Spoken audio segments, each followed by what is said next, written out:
to another great episode of The Bourbon Road with your hosts, Jim and Brian, where they talk bourbon and, of course, drink bourbon. Grab yourself a pour, kick back, and enjoy another trip down the Bourbon Road.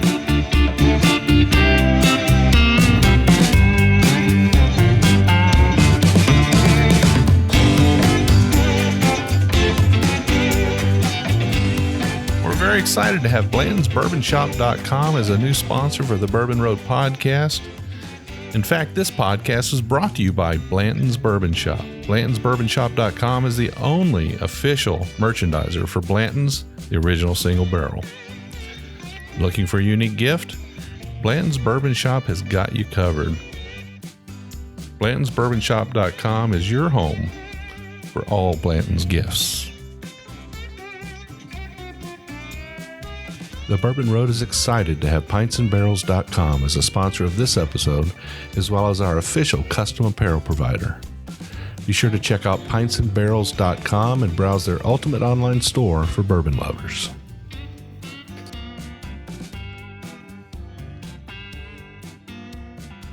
Hello, listeners, and welcome back to another episode of the Bourbon Road podcast. I'm your host, Jim Shannon, and today we're on the road again. We're in Frankfort, Kentucky. It seems like we're getting to Frankfort a little more often these days, but always a great place to visit. Happy to be here. Today we are in the Corner Rickhouse, just across the river from downtown Frankfort. I guess this is still downtown Frankfort, but this is just across the bridge on St. Clair there, across the street from what used to be Rick's White Light Diner. And this is the headquarters of the Frankfort Bourbon Society. And today we've got a guest on the show. Been a friend of the podcast for a very long time, a friend of mine for a very long time. We've had a lot of opportunities to drink whiskey together in the past. Seems like we bump into each other all the time. Todd Ritter, welcome to the show. Hey, thanks, Jim. I appreciate it. It's really, really good to have you on today. I'm really excited for what you have in store for me. And I, this is a big deal for me. I'm a big turkey fan. You know that. Right. And today, let's say this, not too long ago, you held an event with the Frankfort Bourbon Society where you opened up your bottles, some rare, some not so rare turkey bottles. Correct. For the club, the society. And I wasn't able to make it. But you're such a great guy. You're going to include me today. Yeah. I was really hoping you'd make that event. There were a couple bottles that didn't survive that event. They got drank completely, but I brought a few more things today to the show, and looking forward to trying them with you and comparing some different years. And so you've got 4 for us today, and then you have a bonus pour at the end, which we'll reveal a little bit later on. But we're going to drink. We'll kind of get straight to that whiskey here. That sounds good. We'll get to that first pour. One of my favorites in my pantry upstairs. I've talked about this many times. This is always in my pantry. I have a bourbon bar, the Bourbon Road Bar in my basement where we host a lot of our shows. And then there's some wild turkey down there too. But upstairs in the pantry is where I keep the stuff I need to reach for every day. And that Wild Turkey 101 is definitely one of them. So today we're going to lead off. We're going to actually be doing a comparison. So tell us about what we're doing in the first half here. So like you said, the first pour we'll have is just kind of a modern day Wild Turkey 101. Purchased earlier this year, I believe. To me, it's a classic. It's got a little proof to it. You can drink it mixed or neat or on the rocks, or it plays well with just about anything. And it's just it's a classic pour. Secondly is a Wild Turkey 8-year from 2002. So that means everything in that bottle is either 8 years or older. And if you could, obviously this is a audio podcast, so you can't really see the difference in color, but it's almost night and day a little bit. So they say, it says age stated 8 years. So there's probably older, 10, 12, 14, maybe even higher than that, aged barrels in this bottle. And that still happens today sometimes. We've seen it in recent releases where they've had to put some older barrels in to manage their inventories. Right. But I can tell by looking at these two bottles right now that there's some difference between the two, but they're both 101 proof. They're both Wild Turkey. In 2002, were there some differences in barrel entry proofs? 2004 is when they changed from 107 to 110 barrel entry proof. And then later on, I believe in 2015 is when they went to 115 barrel entry proof. Got it. Okay. Well, let's get straight to this whiskey. People are saying drink. So let's drink. Cheers, Jim. It's good to see you, buddy. You too.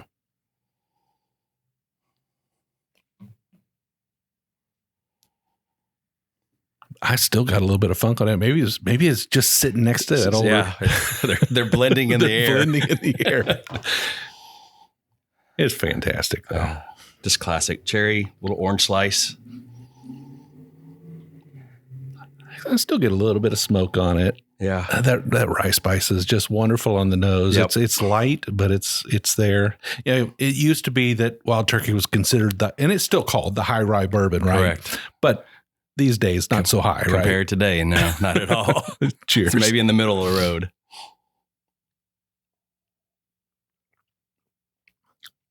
Oh, that's just always good. Always great. Always. Now, this is the contemporary Wild Turkey 101 is anywhere between 6 and 8 year typically, right? Correct. But from time to time, like we were saying a minute ago, dealing with barrel management issues, sometimes they have to put some older whiskey in it, and you can tell. Right. And so it's not always the same.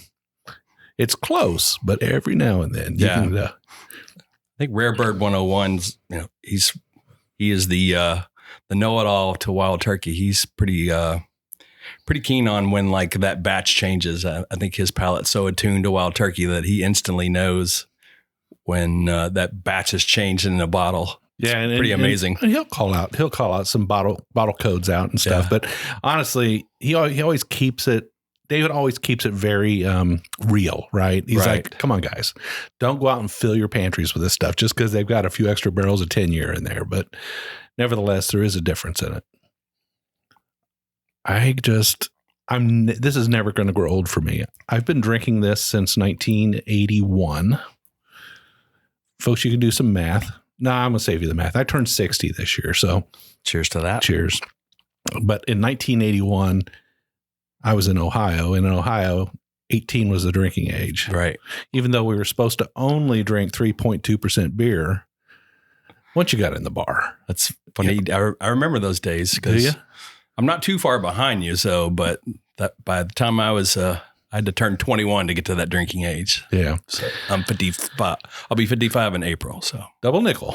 All right. Well, this is a great whiskey. It's always good, folks. If you're new to the show, if you've been around a while, I've been singing praises for Wild Turkey 101 forever. $25 a bottle, 68-year-old bourbon. Jimmy's thumb of approval on it, guaranteed. Just great. A little bit spicy, not too spicy, but it has that wonderful extra added turkey something.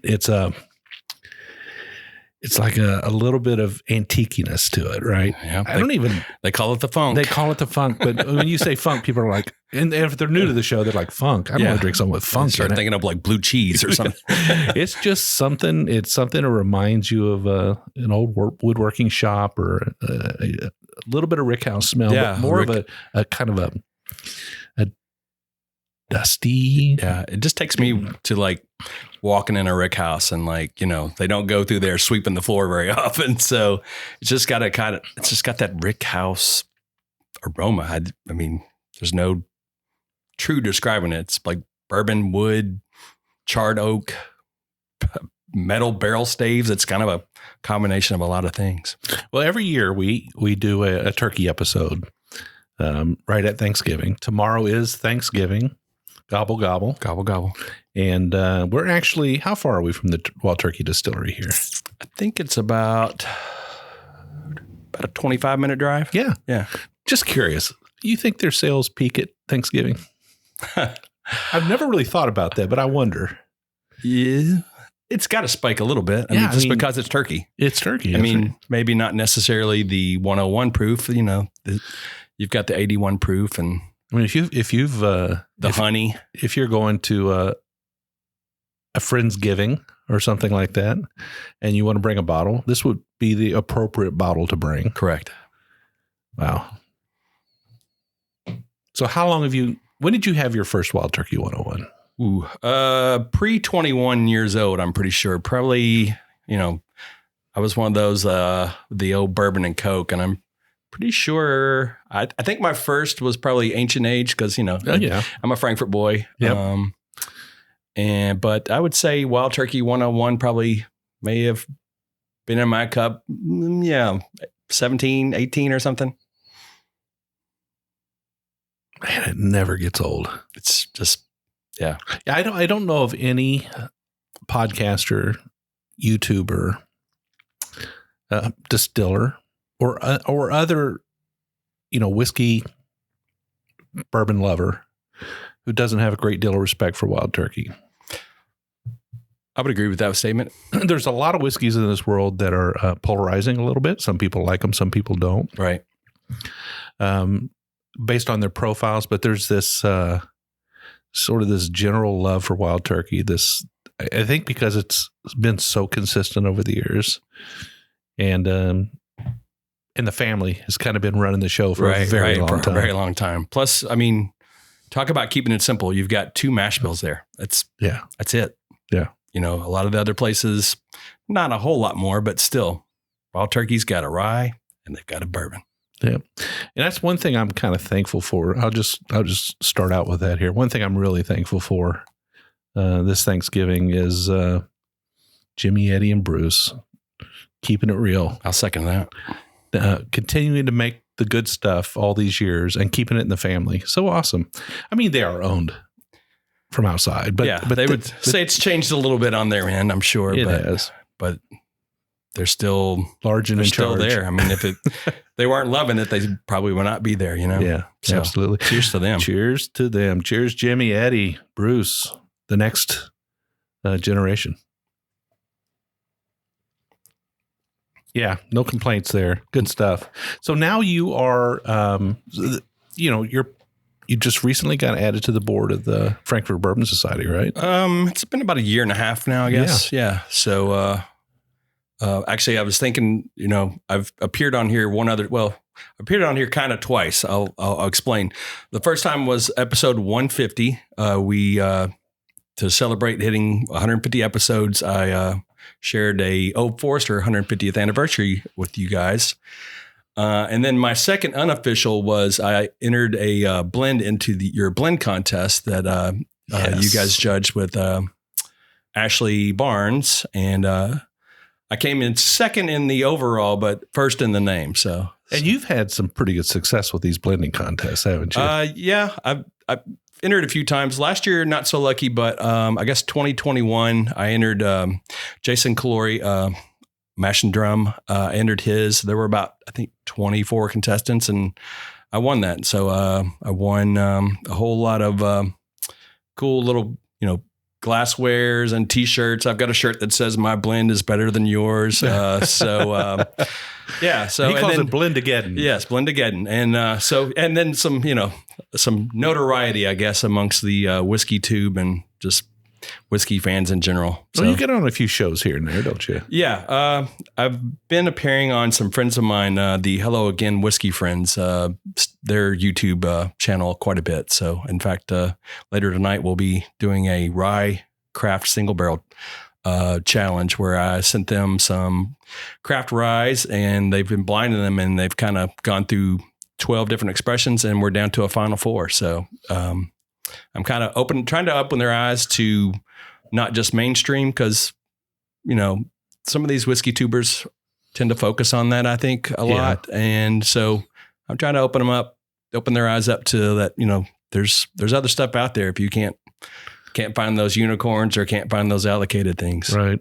Yeah, I think we kind of learned that a long time ago. It does work when it's about the numbers, when it's about viewership and downloads and views and listens or whatever you're counting to see how successful your particular media is being. Having a Pappy episode or having a Weller episode or having a Blanton's episode or something like that is always going to draw the numbers. Right. But you got to get out there. You got to step outside the box and do some craft stuff because it is absolutely amazing. Agreed.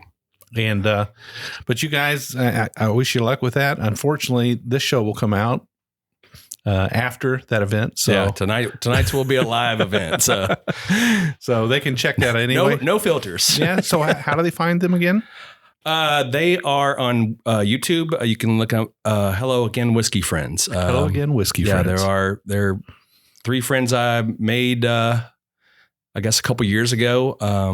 We just kind of met through live YouTube chats, and kind of hit it off. And we met for a couple tours in Bardstown. I guess that's been about a couple years ago now, or a year and a half ago. And they actually came into Bourbon on the Banks. And so, yeah, I'm considered their unofficial executive producer. So there you go. Yeah, awesome. So I'm an idea man. Don't producers normally pay for things? Yeah. So I'm sending them free whiskey. There you go. To try. So, but and yeah, we keep UPS pretty busy. They send me some stuff. Actually, tonight our first pour is actually going to be a Booker's Rye pour. Oh, fantastic!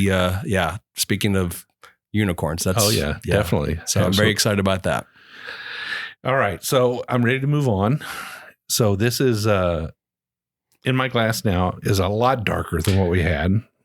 Yeah, I'd say it's like double iced tea or tea, like good Southern tea. For those of you not in the South, it's just tea. Good, nice dark color to it. It looks like it's definitely going to be a good pour. Let's go back over the specifics on this again. This one's from 2002, and like I said, it's a 8-year. It's age stated at 8 years, and it's a big difference than today's because, like I said, there's probably some older barrels in this. I mean, like you said, like back then it was a little, sales were a little slower than they are today, so they were dumping what they needed to and not only that, get it out the door. Barrel entry proof makes tons of difference. Yeah. So, cheers. So yeah, I would say this probably wasn't even cut that much back in the day. I would say. Cheers. Cheers. The nose is a lot darker fruits to me, like black cherry rather than like the cherry. Oh, this is deeper, richer. Raisin. Definitely raisin cherry. Yeah. A lot more cherry on this. I went straight for the palate though. Yeah. It just does kind of make you say, oh, I need to drink that. It's lovely. There's a lot more going on in this one here. It's a lot more complex, but the notes are more pronounced in it. Right. Than on the Contemporary 101. And you said it probably didn't need much water added. I mean, it doesn't taste thin like the typical 101. You can kind of get that.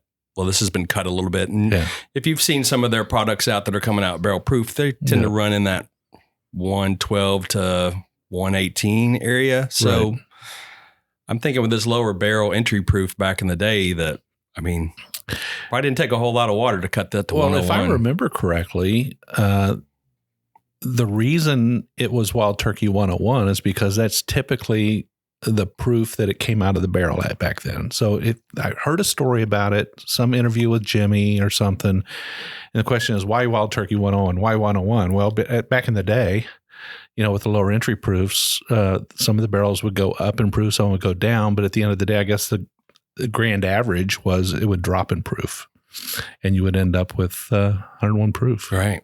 Well, they would still proof it to 101 to be consistent, but very little water had to be added. Yeah. It's just rich. And it's got a little extra sort of measure of that funk, just a little bit more, I think. Yeah. It's not totally like dusty like some of those 90s and 80s bottles. Exactly. But it almost feels like it'll get there if it's sat in that bottle, maybe 5 more years or something. I don't think I've got that much cherry on a Wild Turkey before. But it's cherry and tobacco. Yes. Like a cherry tobacco, like a cherry. Like pipe, almost like cherry pipe tobacco. Like a pipe tobacco. Yep, exactly. And how your mouth tastes after you draw from a cherry pipe tobacco into your mouth and you just taste it. That's exactly on the money. Little leather. Yeah. It's chewy. Wow. That is so good. Yeah. So, year and a half on the board of the Frankfurt Bourbon Society. How many members do you guys have? Last count, I think it was 224, including yourself. And there's some you're an honorary member. And then we have some other honorary members like Freddie, of course, and Brent Elliott. And so it's kind of fluctuates, people drop in and out occasionally. But what about out of state? We have a few, honestly, because we have some folks that will come into town and, at certain periods and, we do some barrel picks here. Right now, I think we've kind of been working on an inventory a little bit. So right now we just got a couple from Spirits of French Lick, a Wilderness Trail Rye, and a 3-chord actually. So, we sell those to our members and, so when those folks come in, that's they may stock up on a few of those and try them or come to a couple events because we typically have on a slow month, at least like 3 events a month, but a good month, anywhere from 7, 8, 9. Yeah.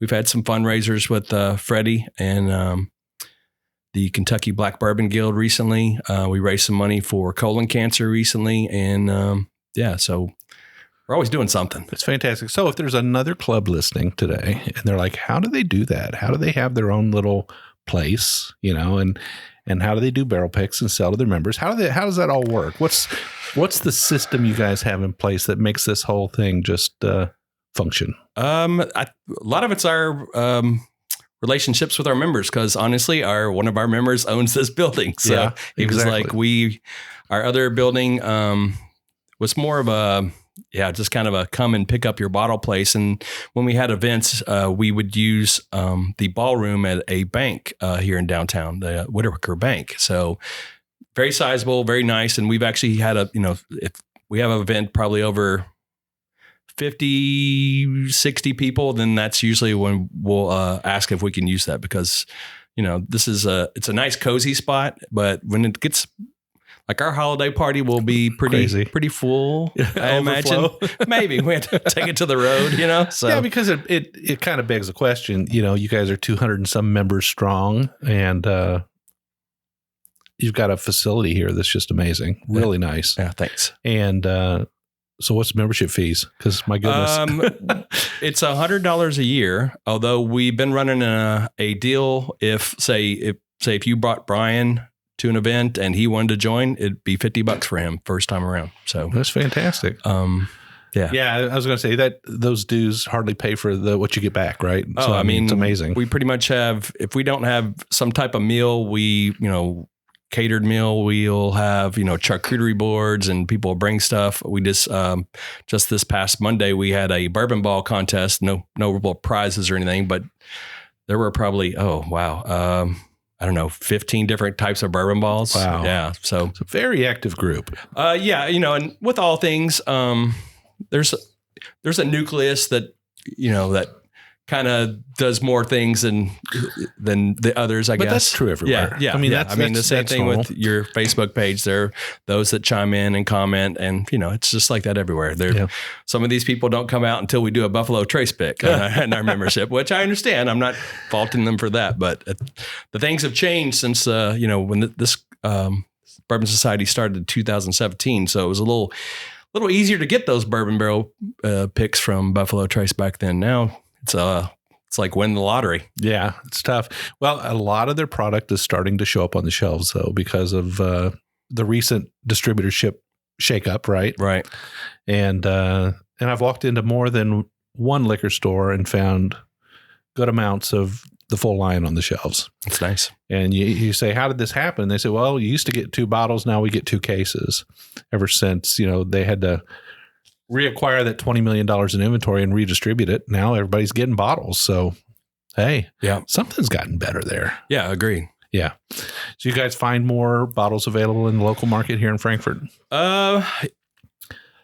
Because you got the whole world descending on you to buy Buffalo Trace. You know, it's funny, Jim. I'm going to be telling myself I don't honestly look for it that often. Yeah. I've kind of moved on to other things. I'm really big into single barrel picks and craft stuff. So, I mean, sure, if I were to see an antique collection lying about at MSRP, I'd probably grab it. But probably. Yeah. Yeah, maybe. oh, shucks. Okay. And then I guess probably the last thing I grabbed was probably one of the Stag, formerly the Juniors. So yeah. I think, but yeah, I'll just leave it for everybody else. I'm trying to help everybody else get one. And I've actually procured a few bottles to send to folks that, you know, I can't find it. Like I've sent Eagle Rares, you know, stuff like that. So yeah, I have to buy Eagle Rare whenever I send it because my wife likes it. Well, I like it too. Don't get me wrong. But I mean, she really likes it. Right. And she wants a bottle available at all times. So hard to beat a 10-year. It's hard to beat a 10-year. At that and price. It's good stuff. Yep. And absolutely. Well, I've really enjoyed that. That was a fine pour. That was definitely something that contrasts significantly to what we're getting on the shelf today. Correct. Am I unhappy with what we have today? No, I'm super happy with what we have today. I'm glad. And there's 2 more to go. But if that was next to it, I'd probably pick that one up. All right, we're going to take a short break, and when we come back, we've got 2 more bottles and more turkey talk. More turkey talk. Cheers.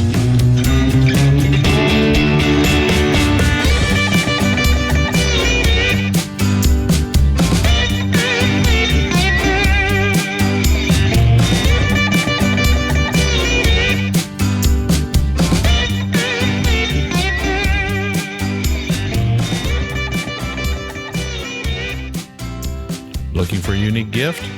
Blanton's Bourbon Shop has got you covered.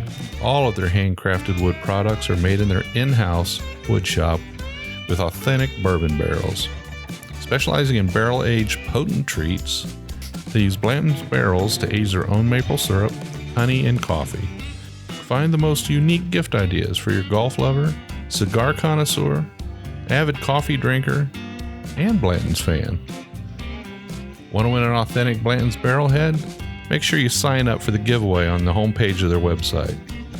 BlantonsBourbonShop.com is your home for all Blanton's gifts. If you're a bourbon drinker, and I bet you are if you're listening to this podcast, you need to head over to pintsandbarrels.com and check out the ultimate online store for bourbon lovers. Pints and Barrels Company was started by bourbon lovers for bourbon lovers. From spices to t-shirts, you'll find the perfect bourbon gift. Pints and Barrels proudly supports the Bourbon Road and invites you to visit pintsandbarrels.com. You need a custom apparel or swag for your bar, distillery, maybe even your bourbon society. They can do that too. As a matter of fact, they print our apparel. We're so happy with the quality and fast turnaround. PintsandBarrels.com, the ultimate bourbon lovers gift shop and branding specialist.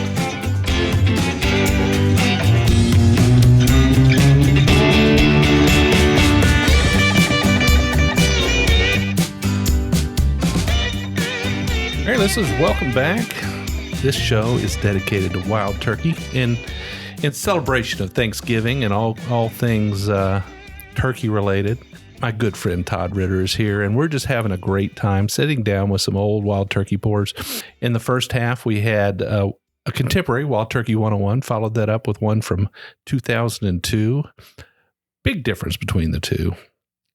But now we're going to drink some rare breed. So, Todd, what do we have? So kind of keeping with our theme on the first pour, I've got a modern day rare breed, which clocks in at about 116.8 proof. And then I've got a couple older ones, but for that event recently, I opened, this one's from 2015 and it came in at 112.8 proof. So looking at the bottles, oddly enough, you would think the older one might be a little darker, but in this case, not this time. Not this time. Interesting. It doesn't follow the suit with the first pour. With the Wild Turkey 101. So the older rare breed has a little lighter color this time. So rare breed, let's talk a little bit about what rare breed is. Rare breed is Wild Turkey's answer to Booker's, basically. Booker's was one of the, I guess, well, you could go way back when they were dropping stuff at cash proof for $100 100 proof bottled in bonds and such. But like the true barrel proofs didn't really come out until Booker No dropped the Bookers. It ranged anywhere from those high 120s. Sure. So Wild Turkey kind of followed suit, and this was kind of their answer. And Jimmy and Booker were kind of close. Right. And like I said, this came out in 91. It's gone through a lot of iterations. It used to be kind of an annual release and different proofs. And I think the version we're seeing on the shelves now, obviously, I'm sure, again, batches, they all can be a little different. But that 116.8 proof has been going since about 2016, I believe. Yeah. It's been around for a long time. So it's you kind of wonder if they're kind of holding to that. Or something may change anytime soon. Just for fun and just to keep us whiskey fans on our toes or something. Well, they don't change things very often. That's true. They're very traditional at Wild Turkey. Things tend to hold the same.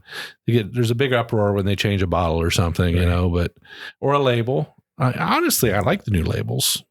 Yeah, I mean, it's got a bigger turkey on it compared to the 2015 one we're looking at. So, and I guess maybe they didn't do it because they also came out with the chill filtered version, right? Yeah, yeah. So maybe they're like, here, we'll do this, and then maybe on down the line, maybe they'll come out with something a little a rye version.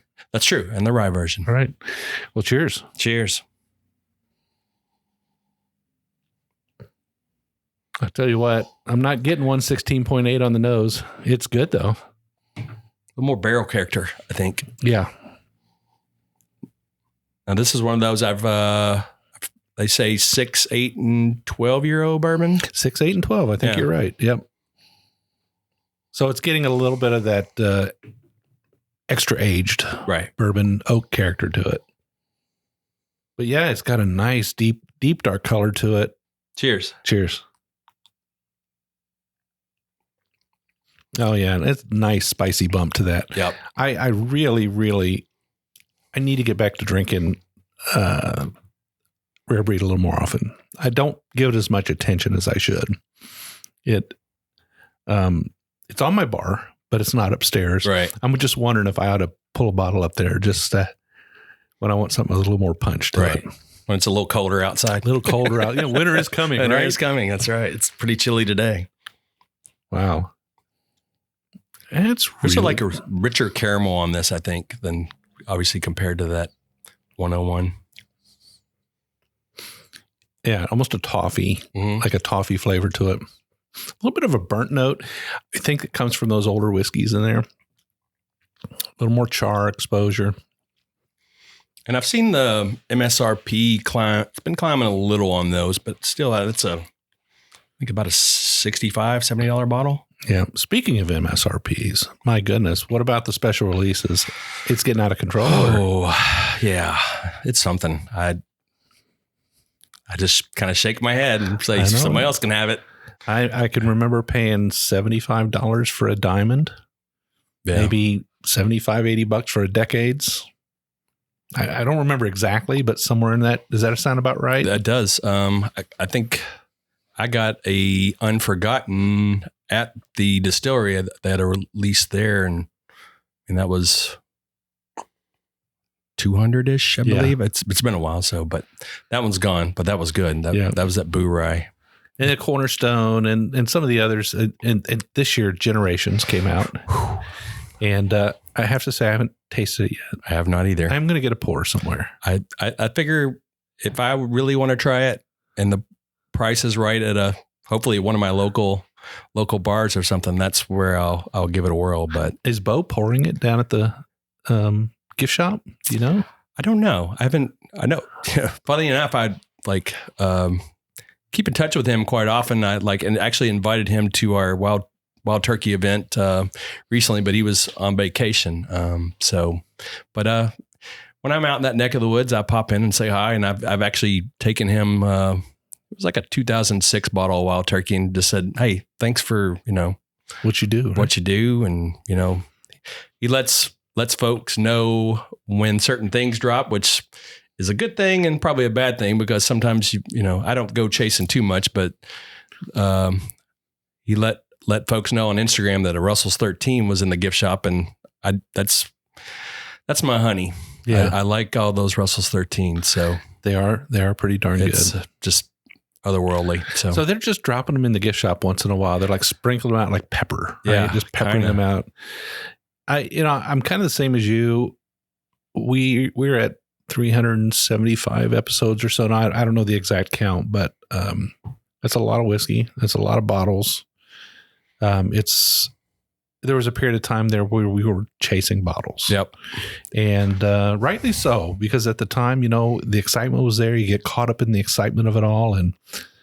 But as you explore and you get out there and you start to visit some of these craft distilleries that are coming into their own, you start to realize that there is some amazing whiskey right at your fingertips. I mean, right there. And not just Kentucky. I mean, Kentucky. It's all over the place now. And the different areas you go to, their whiskeys bring something special to the table, something they call it terroir, that special something that comes from a local area. Right. And some different grain use and recently, we've been to Texas, we've been to Colorado, we've been to Iowa, we've been to Washington State. We've tried all these different areas, and the whiskeys are all fantastic. And now we got American single malts coming. I mean, oh my goodness. Yeah.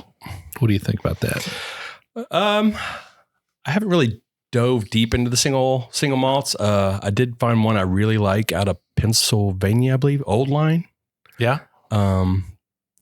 But it's a different beast than the other. Like I always typically get like some of the Westlands and Stranahan's. There's like this fruit biscuit and that kind of thing. But I don't know what this Old Line did, but it's just rich and dark and like, it's dark chocolate, coffee. Yeah, it's a different kind of. Try some of that. Yeah, sounds really good. This was a single barrel, so it was a friend shared, and I was like, that was an amazing pour, Yeah. But that's what it's about. Well, this rare breed is phenomenal. It's so good. Like I said, I think I'm going to carry my bottle upstairs for the winter months. It won't last very long, but I've got a lot of people. I've got 20 some people coming in for Thanksgiving. So we're actually doing it on Saturday this year. So probably a little less traffic, so that'll be nice. Less traffic. People get to, have Thanksgiving with their own families and come together for another gathering, and we'll watch. If I'm not mistaken, there's a pretty big football game Saturday. There's a too. big game on Saturday. Yeah. There's a couple of big games on Saturday. Well, I'm thinking of the one for us, right? Yeah, the one for us, Kentucky. That's a big. What do you think about that? You have a prediction? I'm an oddity. Yeah. I am a Louisville fan. Yeah. I've been for years, although last year's basketball team was just something to miss. But they've looked really, really good. So I mean, if I'm going to make a prediction, I'm going to say the Cardinals by 14 or something. Well, there you go. You're outside the spread on. Yeah, I think it's like 4.5 or something. 7. Okay, it's gone up a little, but. Yeah, Kentucky has a way of, for those who are not from Kentucky and are listening, what the hell are they talking about? Okay, Kentucky and Louisville, it's an age-old rivalry. Every state has one, but the one here is... they actually play for the barrel, correct? They play, I honestly don't know what they play for. Yeah, like there's a trophy that whatever team wins takes. I'm pretty sure it's a bourbon barrel or something like that. Oh my goodness, no, I didn't know that. Yeah. I probably heard it in the past and it just didn't click. But, right. So Kentucky and Louisville are playing. I think Kentucky is somewhere around 6-4, 6-5, something like that. Louisville is 10-1. 10-1. Yeah, they're ranked 9 in the NCAA right now. I believe so. And they're doing really good this year. New coach, Jeff Brom. Yeah, and doing the Lord's work. And I don't have a favorite team. I mean, you're a professed Louisville fan. I was at a Kentucky basketball game a couple weeks ago. Yeah. And, I'm going to watch the Louisville game. I'm going to cheer for Louisville because I want to get behind a team that's got a chance, right? Yeah, yeah. But, look, Kentucky's pulled it off in the past. Yep, that's true. I mean, Louisville's been ranked pretty high before, and Kentucky's come in and just wiped them. Yep. So, I mean, it can happen. That's why they play the game. That's why they play the game. I guess another game is Ohio State, Michigan. Oh, that's right. That's a big game. That northern one. Northern one, yeah. I'm originally from Ohio, so I remember that one. Oh my goodness. Rare breed is just, I'm just getting a little bit of, those little swirl cakes. You get them, the little breakfast swirls. Yeah. I'm getting that. Okay. They're cheap. They're like 99 cents for a little plastic tin of those. I'm getting a little honey drizzle. Yeah. It's really good whiskey. It's so good. Yeah. It's so good. And folks, it's right there. What's the price on this? So I want to say that's like probably, I think 60 is a good spot for that now. You could tell it has been a while since I bought a bottle of Rare Breed. Yeah. My goodness. Well, Wild Turkey is thankfully still $25 to $27. Yes. Well, still. But still, for that, yeah, I'll pay 60 for that all day. That's a great whiskey. Yep. That's a really, really, really good bourbon. Fantastic. I might even add that, sometimes people ask you if like you can only drink one distillery from one distillery. I would say Wild Turkey would probably be that one like I could live on for the rest of my days, I guess. I would have to join you in that camp. If I had to choose one, like you, I think I would choose Wild Turkey. You could choose all their expressions, right? Yeah, I was gonna say with the caveat that they just send me one whenever I want it. Fantastic. If I'm gonna dream, I want to dream big. I mean, they could literally sponsor the Bourbon Road and wouldn't have to give me any money. They'd just send me whiskey, right? Yeah. I think we'd be all right with that. Bo hand deliver it. I'd be all right. Bo could hand deliver it, have him on a show, play his gobble box once in a while. Yeah, the gobble box. My goodness. Fantastic whiskey. So you are not only on the board of the Frankfurt Bourbon Society, but you were just recently inducted into the board of the Bourbon on the Banks. Bourbon on the Banks Festival. So since I was at this last year's Bourbon on the Banks, I did my due diligence and started asking, some of the vendors, like, what can we do to improve? And, I've been, as a Frankfurt Bourbon Society member, we've always had I think you've heard like some of our other members talk. We have really close ties. There's obviously board members on both. So, it's kind of a hand in hand kind of process. So it's not a big leap. I guess I'll just can bring them some fresh ideas, I hope. And, that kind of thing. So I'm looking forward to it. Well, fantastic. I mean, they've always done such a great job. And in fact, I know for a fact that the Kentucky Bourbon Festival has watched Bourbon on the Banks to get ideas about how to change things up and do things differently. So they have been doing it right since the beginning, growing each year. Yeah. Kind of at capacity now, though, aren't they? Yeah, they reached their cap. This past year. And I mean, you could tell it was perfect. I mean, the weather, obviously the weather's always a coin toss at that time, but it was a beautiful day, a little cool, sweatshirts, but people just music. I mean, it was awesome. Now, did you go to the Kentucky Bourbon Festival as well? I did not. I've never, ever been to that one. Well, I can tell you this. So they have also, it used to be a different show there. It used to be more of like a craft festival, right? It was, and it had a good number of attendees, but it wasn't like it is today. And they have morphed that into something altogether different and very bourbon focused now. Right. And it has grown in the 2 or 3 years since they made that change to the point now where I think it might be too many people. And that's my opinion. I mean, that's just me. Some people said it was wonderful. Obviously, the distilleries love it, having that many people there. I'm not going to disagree with them because they had lines, 20, 30, 40 people long waiting to taste their whiskeys. They love that, right? Yeah, which not the case here at Bourbon on the Banks. Right, exactly. But when you're an attendee, you're like, I don't want to wait in another line. Right. I just want to drink. I just want to try their stuff. I don't want to be at Disney World. I want to drink some whiskey. Exactly. So there's a big difference there for sure. Yeah. But I'm glad to hear you're on the board. I'm glad to hear you're going to bring some new, fresh ideas. You're very focused on the vendors and what their experience was and how to make things better. I can't imagine how they would be able to make it any bigger because they're just out of land, right? Yeah. It wouldn't be Bourbon on the Banks anymore if they expanded into town. Maybe we could go to the other side of the river and take over that bank too, and maybe have like some sort of ferry across. Oh, one of those ones where you stand there and pull like on the old rope. school. We can get the couple of old timers, get some mules to do it or something. I don't know. Give it some. There we go. There I you just go. got an idea. I imagine you can get that land on the other side pretty cheap. This is the side that costs the money, right? I don't know anything about that, but probably. Fantastic. So how long have you been a bourbon roadie? Oh, I can't quite say from the beginning because I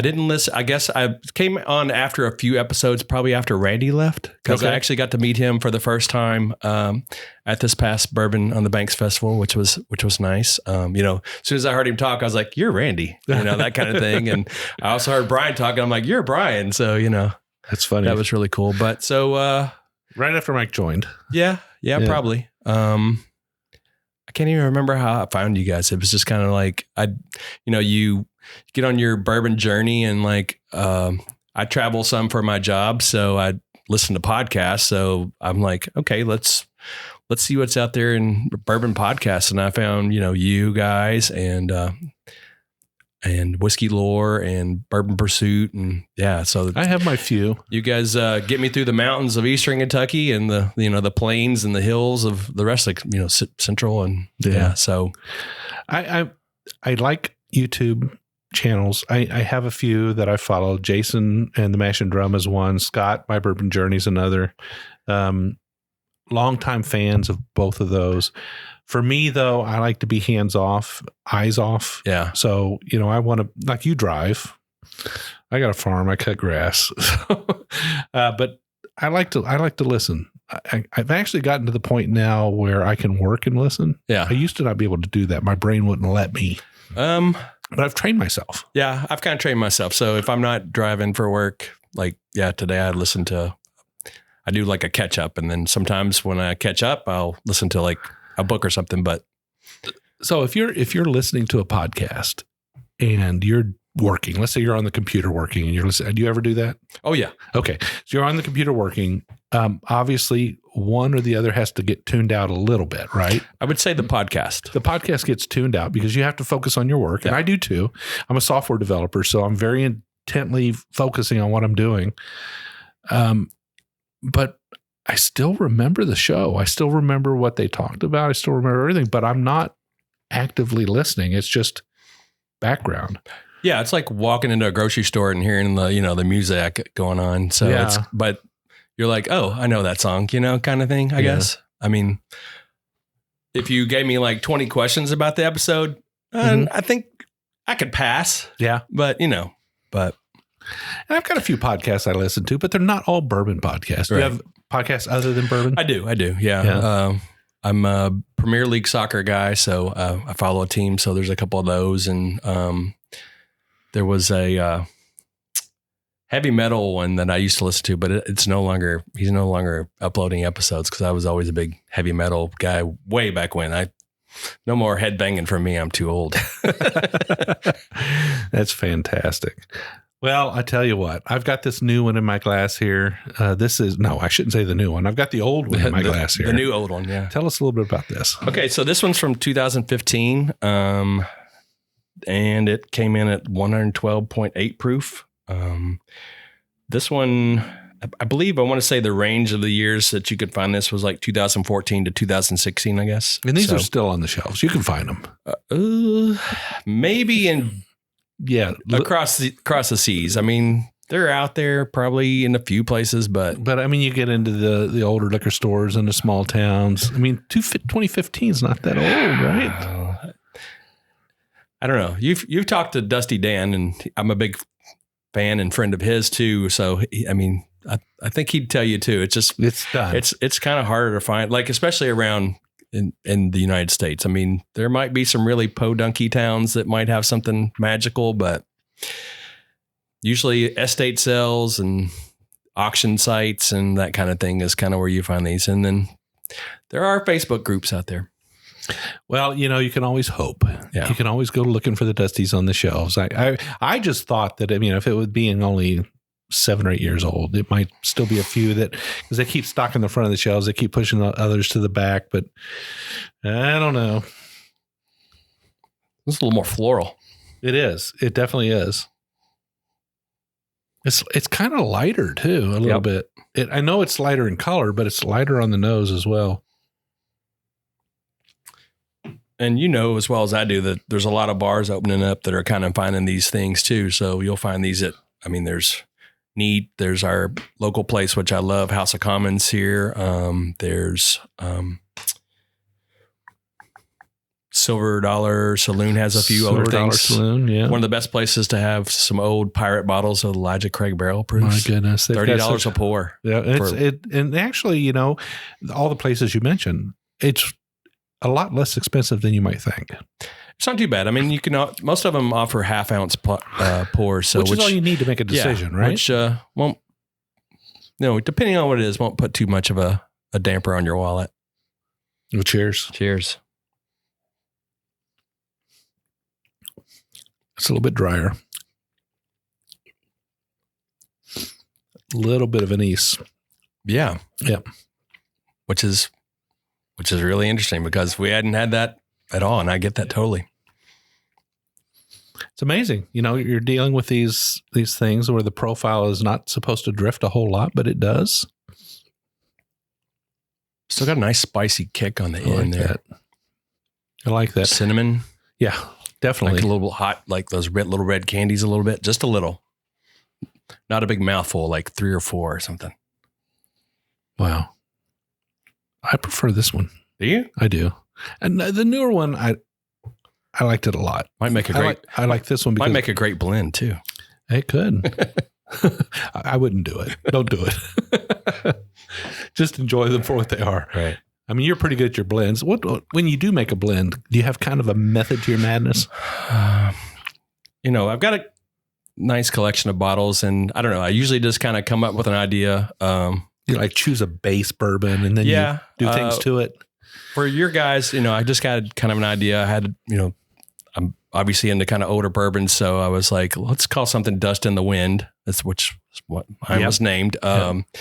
So, and then, I just kind of look and what I have a whole lot of, and, yours was kind of like my first go at it. So that was kind of fun. And then, I did like infinity bottle kind of thing. But I was very particular about what I put in there. So like, wasn't everything. Yeah. I tried to keep the profile kind of similar. And then, not reproducible though. No. And then with Jason, I just kind of, again, I had an idea, but I actually started that one really early and like had like some different variants. And then like, I let them sit for like, I don't know, like a couple months and then went back to it. I think I had 3 different versions, went back to it, tried them. I was like, okay, this is my favorite. And then I just can't say mass produced, but I made like about, I don't know, 2 pints of it or a pint or something like that. Yeah. So it's just kind of, I mean, I highly recommend a listener, if this has piqued your interest at all, take a shot at it. Yeah. I mean, sometimes you get a bottle that you're not crazy about. Yep. That's probably one of the best things to try to blend with because you can, if there's an off note to you, try a little something in it and see what works. And it's not always true that if you take a good bourbon and a good bourbon and you mix them together, you get a good bourbon. This is true. I won in 2021 and 2022. I was out the first round and I thought I had, a pretty solid You thought pour. you were bringing some ringers to the show, but not so much, huh? Oh, well. Well, this is really good. This has been a blast. I've had such a great time today going through these. It is Thanksgiving, and I need to ask you, Todd, what are you truly thankful for this year? I mean, what are some things that mean more to you than whiskey? That's pretty, always family. I've got a couple young kids. I'm late to the kid game. I've got a 4 and 6 year old. So, I mean, they mean the world to me. That's brave just, man, though. I didn't say I was a smart man, Jim. I am a brave man, though, most times, or at least when having kids. But, if there was a silver lining to COVID, I got to spend, a lot of time, for better or worse, with them. So it was amazing. And then it's been kind of a rough year. I've lost a lot of family members on my dad's side of the family. So we literally lost like 6 people in my family. Like some were, kind of due to illness. And then I had an older uncle who actually worked at Jim Beam here in Frankfurt. Saw him at a funeral for a cousin, an older cousin. And then like, I think it was about 4 or 5 days later, he had a heart attack. And it's sorry to hear that. Yeah. So, and then, I'm thankful for the board. They've allowed me to be the decor guy here at the Frankfurt Bourbon Society, the Corner Rickhouse. So I invite any and all your bourbon roadies, if they're ever in Frankfurt, to hit me up. You'll see me pop up on the Facebook thread every once in a while. I actually just posted kind of a neat little craft idea I've been doing with some corks. I put it in a shadow box, and I saw that. Nice. I've met like Doug Keller and a lot of others, and like when they come in town, I'm like, hey, give me a shout, and we'll try to meet, and or at least have a pour, or I'll give you a little tour and show you around the Corner Rickhouse. So absolutely. Yeah. So I'm thankful for Whiskey Friends. It's always good to get together and have a few pours and just kick back and talk about, what comes to mind. Solid. Yeah. I'm pretty thankful. I'm thankful for being able to be here for 60 years. I mean, 60 years is a blessing. I hope to be here for many, many more. Certainly thankful for my family. Thankful that, my family's growing tremendously, 8 grandchildren now and 1 on the way. So amazing. Love family. My children are a little bit older than yours. My oldest is, my wife and I together have 5 children. The oldest is 40. The youngest is 28, I think. Youngest. So that's a bit older than, I'll be in a wheelchair when I get there. Definitely thankful for that. I know things are crazy in the United States now. Things are crazy here. A lot of weird stuff going on, but we're still the beacon of hope for a lot of people. The United States is still a destination for people around the world. Everybody wants to be here because this is a place of hope and future and unlimited capabilities. And so even with all the nastiness and craziness that we see on a daily basis here, it's still a wonderful country and a great place to be. So I'm always thankful that I was born and raised in the United States of America. So agreed. Awesome.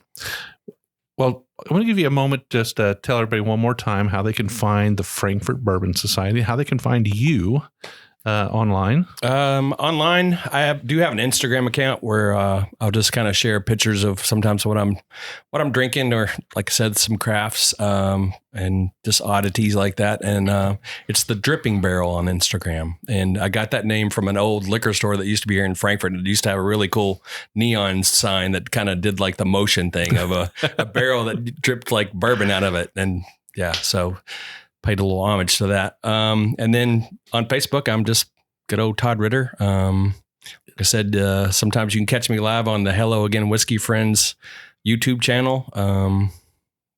So. At frankfurtbourbonsociety.org. Right? Yes. And then also we have we have a couple of Facebook pages for the Frankfurt Bourbon Society too. So, yeah. And bourbononthebanks.org. And Bourbon on the Banks. Well, you're touching all things. I am. You're a busy guy. I know. I'm like, what am I doing here? Well, it's a pleasure to have you on the show. It's always great to have a roadie on the show. Certainly somebody who's been a friend for a very long time. Thank you so much for sharing your whiskey with us today. My pleasure. This will be a memorable Turkey Day show for sure. Very glad. You. Awesome. Well, you can find the Bourbon Road on all social media outlets. You can find us on Facebook, Instagram, Twitter, YouTube, TikTok, Threads. Yeah, we're not posting as often as we should, but we still post, and just check us out. We do a show every single Wednesday. We do an hour-long show. You can be sure of it. This week, we're a little late getting this one out. We apologize, folks, but hey, it is almost Turkey Day, a lot going on. We'd love to have you listen to every single episode, and the best way to do that is to go up to the top of that app you're listening to us on, hit that subscribe button. That way you'll get a notification letting you know that the Bourbon Road has just put out a new episode.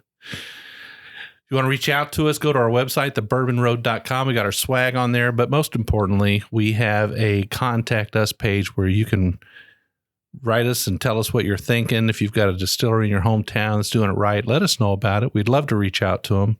You can always reach us by email at team@thebourbonroad.com. But until the next time, we'll see you down the Bourbon Road.